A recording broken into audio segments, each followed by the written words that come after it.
Здравейте, партньори! В това видео ще разберете как да заявите вашите подаръци от компанията.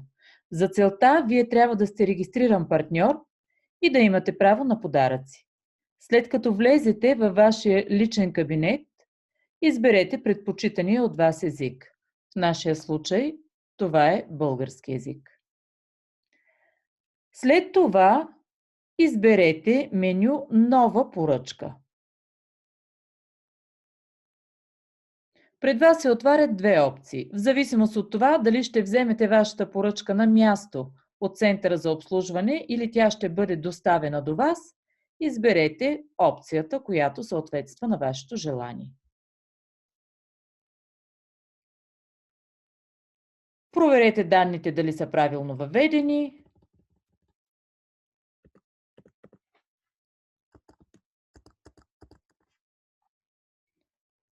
Натиснете бутона "Напред".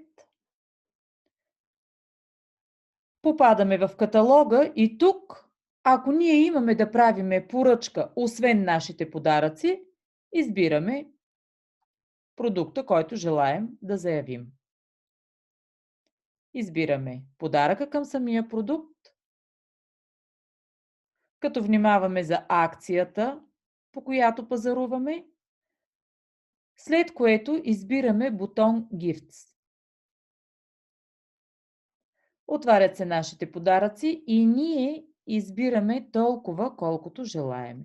В случая аз ще избера един подарък.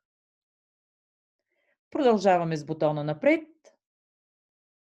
В количката виждаме нашата отразена поръчка, точките, в които тя ще бъде начислена, виждаме и нашия подарък.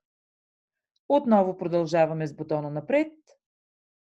На тази страница имате възможност да платите с част от бонусите си и тук е момента, мястото, където да оставите коментар към центъра за обслужване, ако имате такъв.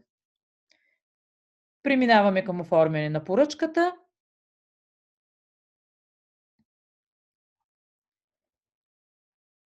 И избираме опцията, чрез която да платиме.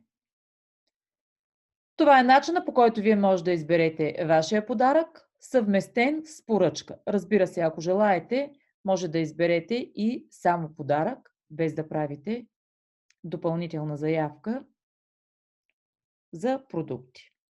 Отговор на вашите въпроси може да намерите в останалите видеа или да се обърнете към вашият наставник. Благодарим ви, че сте клиент на Център за обслужване 1111.